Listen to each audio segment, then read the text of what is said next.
আগামী 4 সপ্তাহ হরি বল। আসল কথা, উনি নিজে হিন্দু বিরোধী। গীতা শব্দটা ঠিক করে উচ্চারণ তিনি করতে পারবেন না। গীতার কতগুলো অধ্যায় আছে সেটা যদি উনি বলে দিতে পারেন তো অনেক কিছু হয়ে যাবে। অতএব উনি না গিয়ে ওই জায়গাটাকে পবিত্র রেখেছেন, এটা আমি একজন হিন্দু হিসেবে মনে করি। লাটাইতে একটু সুতো ছেড়ে দিয়েছিল, এখন গুটাচ্ছে। মুখ্যমন্ত্রী বারবার করে উত্তরবঙ্গে যাচ্ছেন, আজকেও তিনি উত্তরবঙ্গে গেলেন। বারবার করে উত্তরবঙ্গে যাওয়া এর পেছনে কি ওনার কোনো আশঙ্কা কাজ করছে বলে আপনি মনে করেন? উনি বেলডাঙ্গা গেলেন না কেন? আশঙ্কা তো বেলডাঙ্গা থেকেই তৈরি হয়েছে। উত্তরবঙ্গে গিয়ে কোনো লাভ নেই। মালদা থেকে কোচবিহার, যাকে উত্তরবঙ্গ বলা হয়, কোনো বঙ্গই নেই উনার হাতে। উত্তরবঙ্গ শুধু নয়, মধ্যবঙ্গ, দক্ষিণবঙ্গ, পশ্চিমবঙ্গ কোনো বঙ্গই নেই। অতএব উনি যেতে পারেন, সরকারি ক্ষমতায় আছেন, প্রশাসনকে দিয়ে বেনিফিশিয়ারিদেরকে জড়ো করতে পারেন, কতগুলো মিথ্যে কথা বলবেন, কি কি করবেন আগাম তো আমি বলে দিচ্ছি আপনাদের কাছে। এইসব করতে যাচ্ছেন, এতে কোনো লাভ হবে না।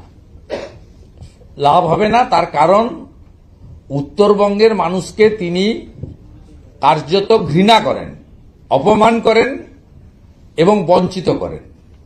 এটা উত্তরবঙ্গের মানুষ ভালো করেই জানে। গণনা কেন্দ্রে অরবিন্দ মিনার নেতৃত্বে যদি বিজেপির কাউন্টিং এজেন্টদের গ্রেপ্তার না করত তাহলে নিশ্চিত প্রামাণিকই জিতত। আজও বলি, নিশ্চিত প্রামাণিক কলকাতা হাইকোর্টে মামলা করেছেন, নির্বাচনী মামলা। সেই মামলায় যদি রিকাউন্টিং অর্ডার হয়, নিশ্চিত প্রামাণিকই জিতবে।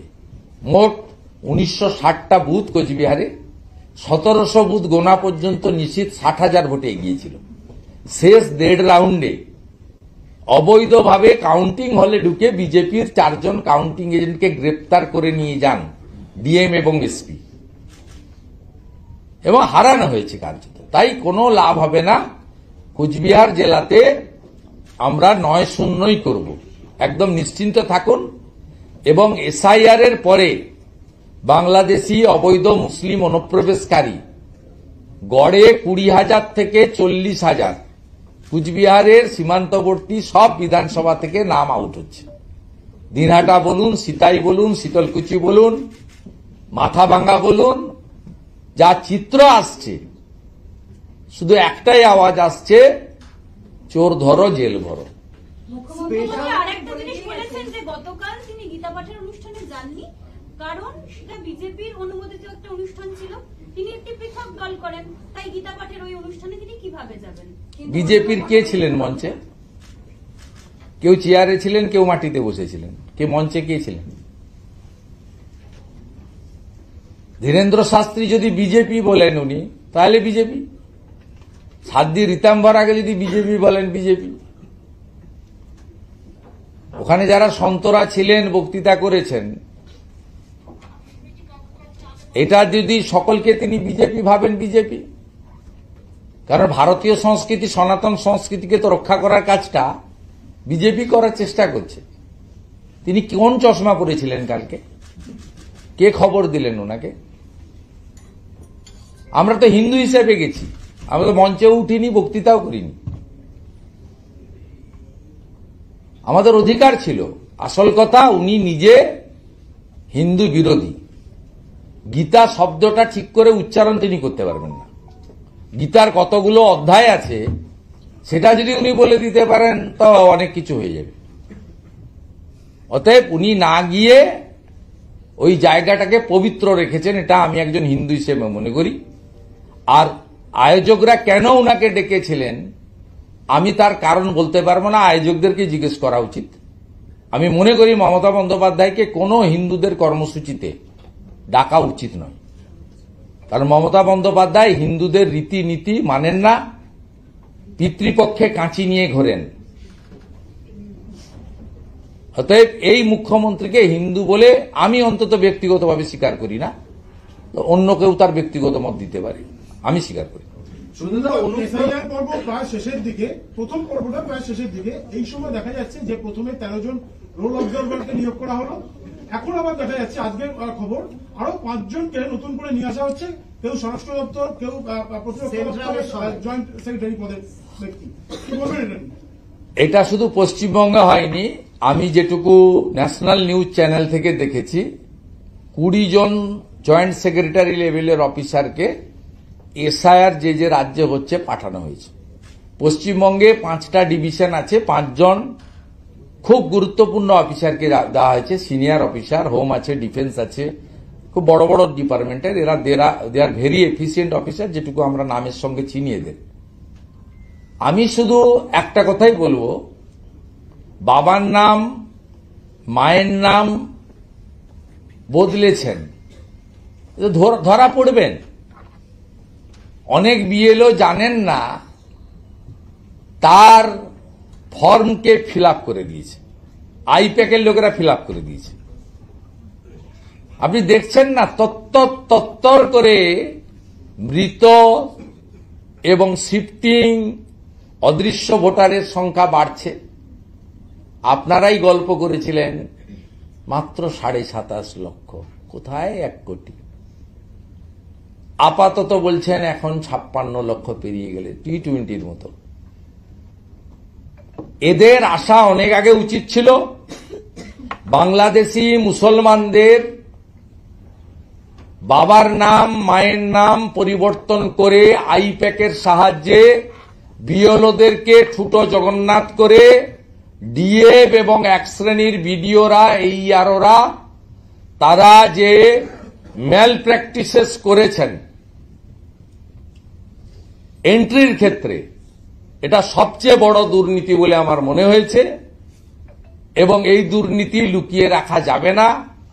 আধুনিক প্রযুক্তির যুগে ইলেকশন কমিশনের যদি সদিচ্ছা থাকে, হাতে নাতে ধরা পড়বে। ধরা পড়লে এদের শুধু চাকরি যাবে না, যদি সংবিধানকে ইলেকশন কমিশন ঠিকমতো মান্যতা দেয়, 324-এ সব লেখা আছে, আর্টিকেল 324-এ, এদের পরিণতি যা হবে এরা নিজেরাই জানে না। পোর্টালে আজ থেকে একটা নতুন পরিষেবা অ্যাড করা হয়েছে, যাতে বলা হচ্ছে যে ভোটার নাম্বারটা দিলেই তার 2টো এন্ট্রি রয়েছে কি সেটা জানতে পারবে। তো এখন বিএলওরা বলছে এতে সুবিধা হবে, আর তৃণমূলপন্থী বিএলওরা বলছে কাজ বেড়ে গেল। কি বলবো? ওদের যন্ত্রণা হচ্ছে খুব। এই যন্ত্রণার কোনো ওষুধ নেই, এই যন্ত্রণার কোনো ওষুধ নেই। ও খুব কষ্ট। ওরা যে অ্যাসাইনমেন্টটা নিয়েছিল যে মাননীয় ম্যাডাম আপনার কোনো চিন্তা নেই, আমরা সব ঠিক করে দেব। ইলেকশন কমিশন তো বহিরাগত, আমরা তো আপনার বাড়ির ছেলে, আমরা সব ঠিক করে দেব। এখন ঠিক করতে পারছেন না। ইলেকশন কমিশনও প্রথমটা লাটাইতে একটু সুতো ছেড়ে দিয়েছিল, এখন গুটাচ্ছে আস্তে আস্তে। যত দিন যাবে যন্ত্রণা বাড়বে।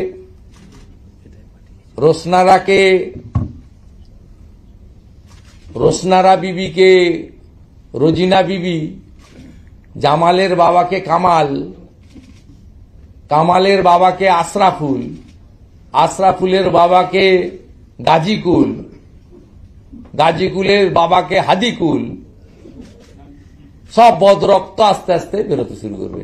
Wait and see, wait and see. আগামী 4 সপ্তাহ হরি বল। অনুব্রত মন্ডল তিনি দাবি করছেন যে কোনো বাংলাদেশি নেই, কোনো রোহিঙ্গা নেই, এসআইআর করে কোনো লাভ হবে না। আমি এর প্রশ্নের উত্তর দেব না। একটা লোক 3 বছর 2.5 বছর জেল খেটেছে, আরো 3.5 বছর জেলে যাবে। পুলিশ সুপার তার সঙ্গে গোপন বৈঠক করছেন। কে? আমানদীপ। তিনি গোপন বৈঠক করছেন দীর্ঘ সময়। মমতা ব্যানার্জির জন্য করছেন। অনুব্রতকে ধরে টানাটানি করছেন কেন? আপনারা মমতা ব্যানার্জিকে ছেড়ে রাখেন কেন? ভয় করেন তো? মমতা ব্যানার্জি বলে দিয়েছে ফেস টাইম কল করে, আমনদীপ তুমি অনুব্রতর সঙ্গে কথা বলো, নইলে এর পরে ট্রান্সফার অর্ডারে তোমার ট্রান্সফার হয়ে যাবে। আমনদীপ বাধ্য হয়েছে। মূল সমস্যাটা তো মমতা ব্যানার্জিকে কেন্দ্র করে। শাহজাহানরা কেউ নয়, জ্যোতিপ্রিয় মল্লিকরা কেউ নয়, আসল মমতা ব্যানার্জি। ইনি আশীর্বাদ দিয়েছেন বলে পুলিশের আইসির স্ত্রী এবং মাকে 5 বার ধর্ষণ করবে বলার পরেও 4টে সিকিউরিটি থেকে 22টা সিকিউরিটি কনভেনার, এসআরডি এর চেয়ারম্যান, রাজ্যের মন্ত্রী, সমমর্যাদার র্যাঙ্ক, সবই মমতা ব্যানার্জির জন্য হচ্ছে। হুমায়ুনের মসজিদের জন্য মেশিন বসিয়ে টাকা গোনা হচ্ছে। সাসপেন্ড হওয়া বিএলও সই দেখতে পাওয়া যাচ্ছে ফর্মে, কমিশন নোটিশ করেছে।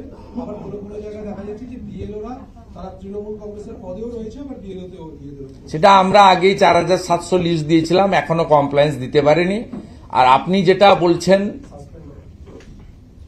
কি হবে তো বুঝতে পারবেন। আপনি বারুইপুরের কথা বলছেন, হ্যাঁ? এত তাড়াহুড়া করছেন না। কিছু হয়নি এখন সকালবেলা ব্রেকফাস্ট হয়নি, এখন এরকম আরো বেরোবে আশঙ্কা করছে। ব্রেকফাস্ট হয়নি, লাঞ্চ অনেক পরে। বলছি হুমায়ুনের সব আমি বলবো কেন, ইলেকশন কমিশন করবে।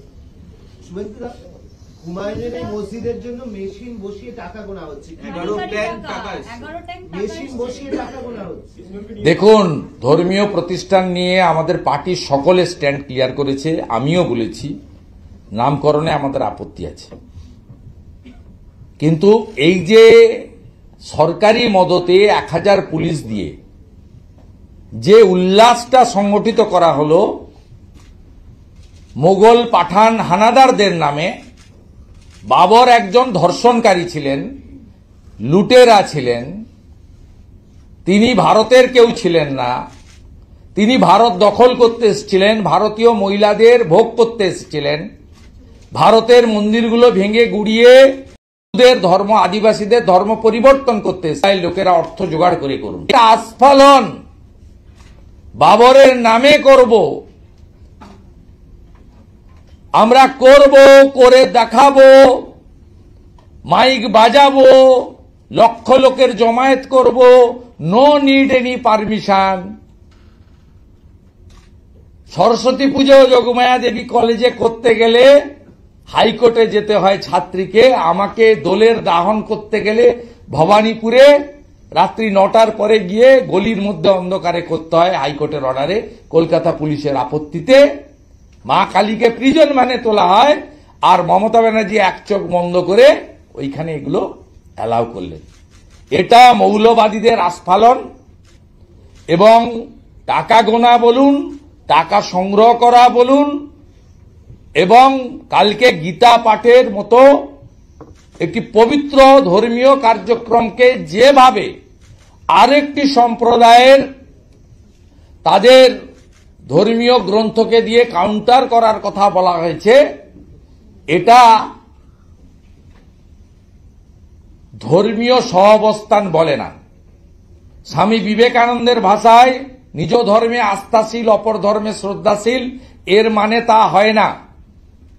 যদি কালকের পরে 4 দিন পরে যারা ইসলাম ধর্ম মানেন তারা আলোচনা করে, মৌলবীরা, তাদের সংগঠনরা, হাফেজরা, ইমামরা বসে বলতেন যে আমাদেরও মনে হয় একটা ধর্মীয় গ্রন্থ আমাদের পাঠ করার দরকার বড় করে। কিন্তু কালকে এখানে কর্মসূচি শেষ হওয়ার আগে ফেব্রুয়ারির প্রথম সপ্তাহে আমরা পাঠ করব এই যে হুমায়ুন কবিরের ভাষা। এটা তো ঠিক সোহরাবুর্দি, মোহাম্মদ আলী জিন্নাদের মতো ভাষা বেরোচ্ছে, তো হুঙ্কার, চ্যালেঞ্জ এবং মাংস খাইয়ে করব। কি বলতে চাইছেন তো সমাজদার কা তো ইশারাই কাপিয়া, এভরিবডি নোজ ইট। এই মেসেজ ভেরি ডেঞ্জারাস। এটা সরকার অ্যালাউ করছে, সরকার এটাকে দেখছে, এটাই সবচেয়ে দুর্ভাগ্যের। এবং মুর্শিদাবাদ, মালদা সহ একটা বড় অংশের সম্প্রতি পীড়িত হিন্দুরা আতঙ্কিত, সন্ত্রস্ত, যে ধুলিয়ান, শামশেরগঞ্জ, মোথাবাড়ি আবার হবে না তো। এই জায়গায় কিন্তু আমাদের আপত্তি এবং অশনি সংকেত পশ্চিমবাংলার শান্তিপ্রিয় জনগণ তারা দেখছেন। ওয়াকফের দেখা যাচ্ছে, সুরেন্দ্রদা, ওয়াকফের ক্ষেত্রে দেখা যাচ্ছে যে পশ্চিমবঙ্গ সবার শেষে রয়েছে পোর্টাল রেজিস্ট্রেশনের। ওয়াকফের পোর্টালে রেজিস্ট্রেশনের ক্ষেত্রে পশ্চিমবঙ্গ সবার শেষে রয়েছে। এই সর্বনাশটা মমতা ব্যানার্জি করেছেন। 5 মাস আগে ওয়াকফ পোর্টাল উম্মিদের রেজিস্ট্রেশনের জন্য ভারত সরকার চিঠি দেয় পশ্চিমবঙ্গ সরকারকে। সাইলেন্ট ছিলেন, একদম সাইলেন্ট ছিলেন। ঘুম কখন ভাঙল?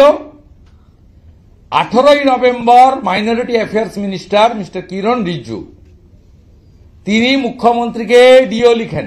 মুখ্যমন্ত্রী মাইনরিটি দপ্তরের মন্ত্রীও বটে।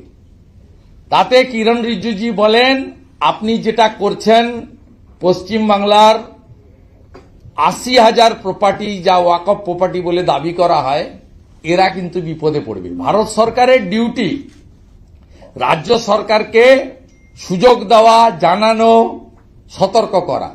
5 মাস আগে গোটা ভারতবর্ষে উম্মিদ পোর্টাল চালু হয়েছে। কিরণ রিজিজুজি 18ই নভেম্বর চিঠি দেওয়ার পরে পিবি সেলিমকে ডেকে মুখ্যমন্ত্রী বলতে বাধ্য হন যে এখনই নোটিফিকেশন করো, 5ই ডিসেম্বর শেষ হয়ে যাবে। এই পোর্টালে ডিজিটাইজ করতে গেলে, নথিভুক্ত করতে গেলে কতগুলি কাগজ লাগবে? 46 রকমের কাগজ লাগবে। এই 46 রকমের কাগজ অধিকাংশ ওয়াকফ প্রপার্টি হোল্ডারের কাছে নেই। এই কম সময়ে তৈরি করতেও পারবে না, সংগ্রহ করতেও পারবে না। তার ফলে উম্মিদ পোর্টাল থেকে বঞ্চিত হয়েছে পশ্চিমবাংলার ওয়াকফ প্রপার্টির যারা কন্ট্রোল করছেন, মোতোয়ালি, সেই তারা বঞ্চিত হয়েছেন। এর জন্য যদি কেউ দায়ী থাকেন, তার নাম হচ্ছে মুসলিম সমাজের চোখে তাদের যিনি রক্ষাকর্তা, সোকল্ড রক্ষাকর্তা, সেই মমতা বন্দ্যোপাধ্যায়। তিনি মিসগাইড করেছেন, মিসলিড করেছেন, এবং তিনি পশ্চিমবাংলার ওয়াকফ প্রপার্টির যারা মোতোয়ালি রয়েছেন, মূলত মুসলিমরা, তাদেরকে বিপদে ফেলেছেন তিনি। এখানে বিজেপির কোনো রোল নেই। আর in question of central government, তারা প্রথম থেকে বলে দিয়েছে যে আমরা সবটাকে বৈধ একটা সিস্টেমের মধ্যে আনতে চাই। সেই কারণেই ওয়াকফ অ্যামেন্ডমেন্ট বিল, কোনো ওয়াকফ প্রপার্টি ছিনিয়ে নেওয়ার জন্য এই অ্যামেন্ডমেন্ট আসেনি। যেদিন ওয়াকফ অ্যামেন্ডমেন্ট বিল পাস হয়ে গেল, সেদিনও তৃণমূলের 3 জন এমপি ছিলেন না সংসদে ভোটদান করতে, অ্যাবসেন্ট ছিলেন। এখানে একদিকে লড়াই করার কথা বলছেন, অন্যদিকে মানুষকে বিভ্রান্ত করছেন। এই বিভ্রান্ত নতুন নয়, সিএএ কে এনআরসি বলেছেন। এক বিভ্রান্তি এখনো বলেন উনি যে সিএএ তে অ্যাপ্লাই করলে আপনি নিজেকে বাংলাদেশি ডিক্লেয়ার করবেন। তা আপনার প্রত্যেক দিন তো 100 জন 200 জন করে সার্টিফিকেট পাচ্ছেন। প্রমাণ হয়েছে ওনার কথা মিথ্যা। সিএএ মানে এনআরসি নয়, সিএএ কাউকে তাড়ানোর আইন নয়। হিন্দু, বৌদ্ধ, খ্রিস্টান, জৈনদেরকে নাগরিকত্ব দেওয়ার বিল। এসআইআর নিয়ে 21শে জুলাই একই কথা বলেছিলেন, पूरा आंदोलन होगा, पूरा लड़ाई होगा, एसआईआर नहीं होगा। আমার কথা নয়, মমতা ব্যানার্জির কথা, রাজ্যের মুখ্যমন্ত্রীর কথা। 21শে জুলাই ধর্মতলাতে ওনাদের সমাবেশে সেই এসআইআর এগিয়ে যাচ্ছে। আজকে মিথ্যা প্রমাণ হয়েছে। ওয়াকফ অ্যামেন্ডমেন্ট বিলও তাই। আমার জীবন থাকতে থাকতে পশ্চিমবঙ্গে ওয়াকফ অ্যামেন্ডমেন্ট অ্যাক্ট আমি চালু করতে দেব না।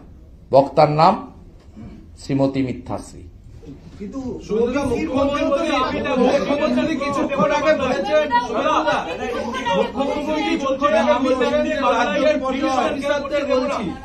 রাজ্যের পুলিশ অফিসারদের বলছি এত ভীতু হলে চলবে না, প্রোঅ্যাক্টিভ হন।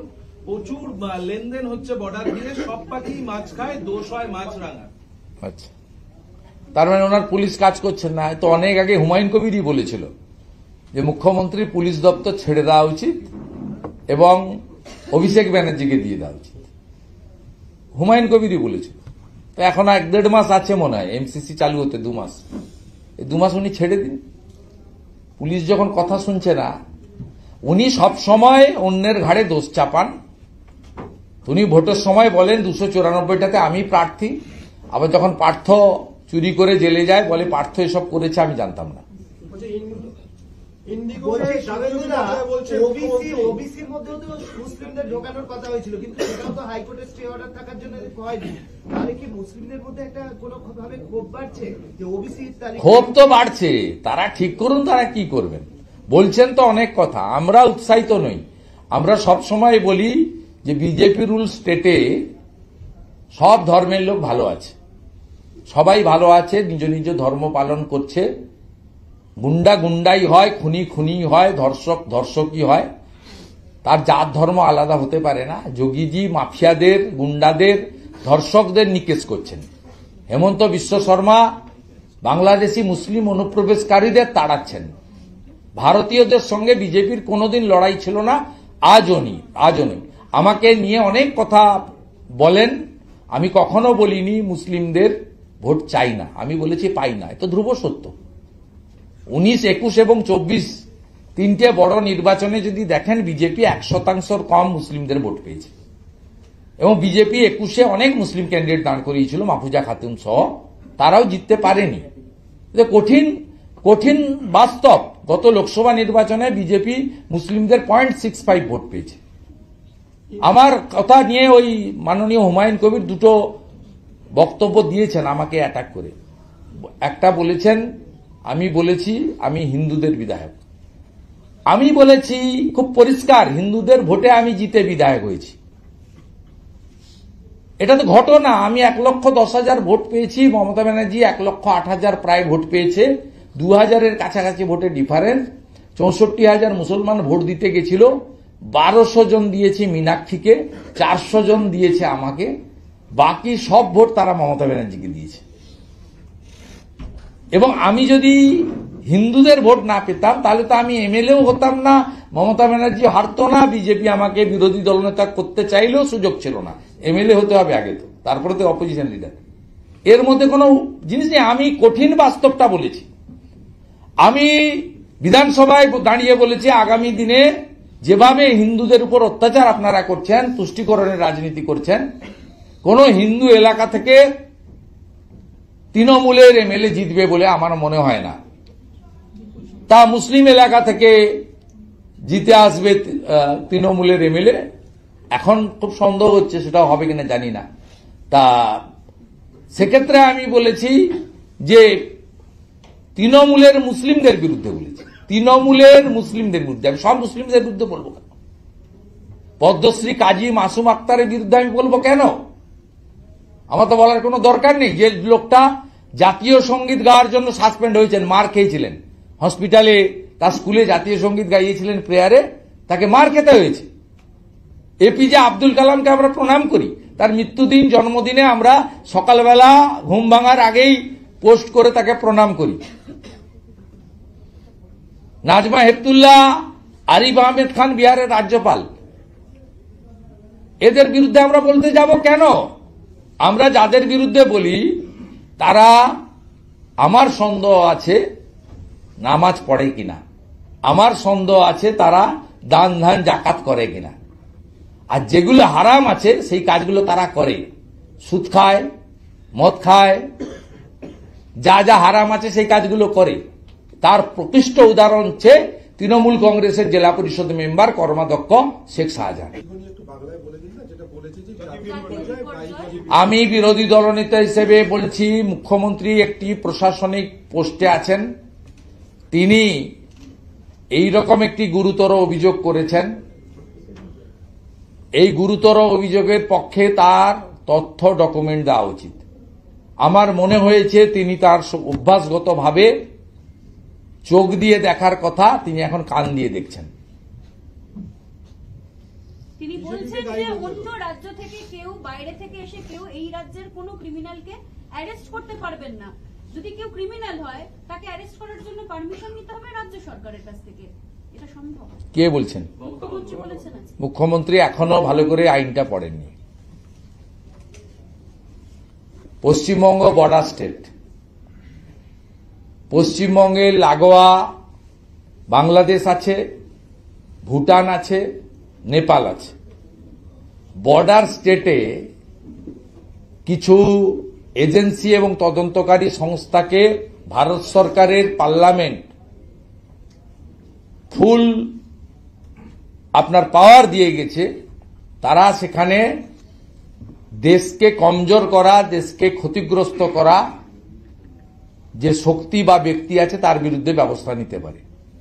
এনআইএ যদি কোনো ইনভেস্টিগেশন করে, ফেমার আওতায় কোনো ইনভেস্টিগেশন হয়, সেক্ষেত্রে কারোরই অনুমোদন নেওয়ার দরকার আছে বলে আইনগতভাবে আমি মনে করি না।